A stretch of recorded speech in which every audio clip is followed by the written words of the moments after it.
Okay, so if you look at the worksheet that you were given today, it has these steps and they actually look better than what I've written. It gives you more of a detail on what the buttons are.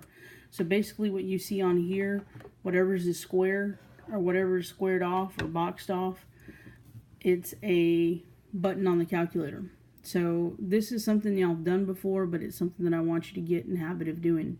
So basically what you need to know is if you have a table, a graph, ordered pairs that are listed, if you have 2 or more points, you can use stat to find its equation, its linear equation. So basically these are the steps.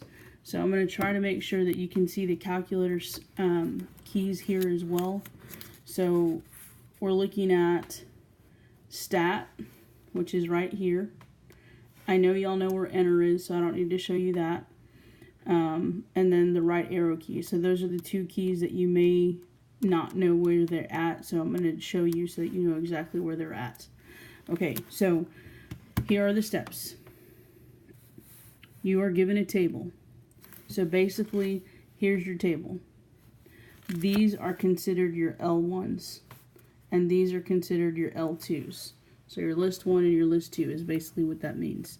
So we're going to type in all those values, and then from there, we'll press these keys. So let me go ahead and clear my memory so that I'm going to clear the memory on the calculator so that everybody's on the same page. So second plus 712.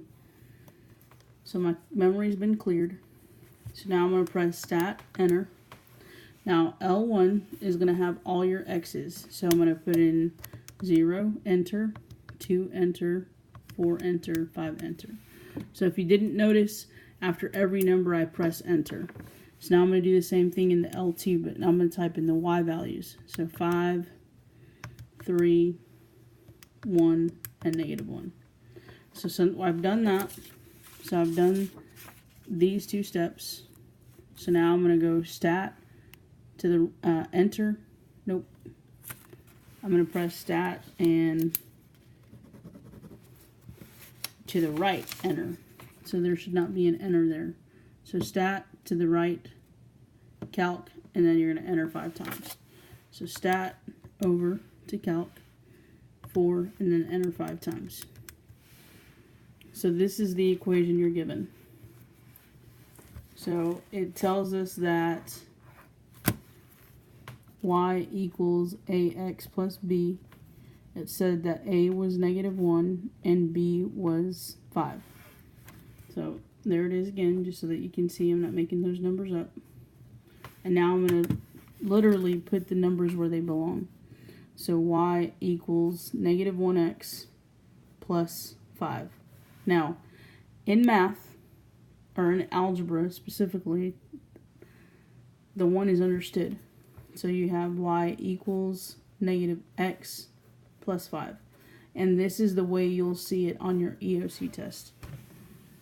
So that's it. And I'll do one more problem just so that you guys can make sure that you understand.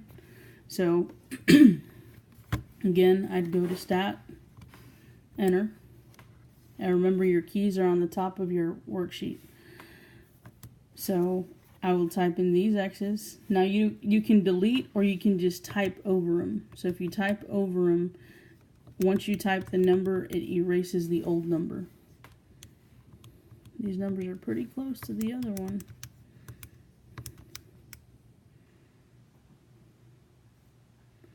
Alright, so now we're going to press stat. We're going to go to the right. 4, and we're going to press enter 4 times. So it gives us weird numbers this time, but that's okay.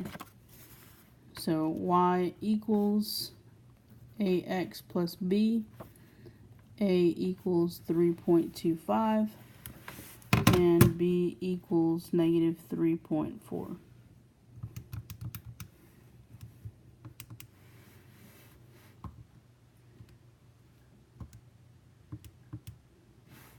Okay, so usually your slope is in fraction form, but you can leave it in decimal form.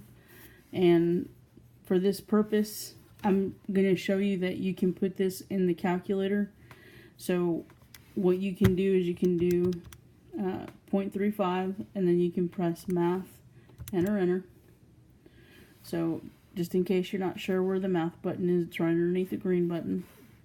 Math, enter, and that gives you the fraction.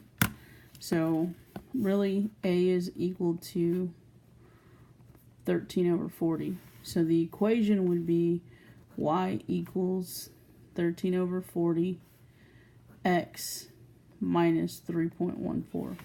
And I'm going to leave the y-intercept as a decimal because it's easier to graph a decimal when you're talking about the y-intercept. So there's your answer.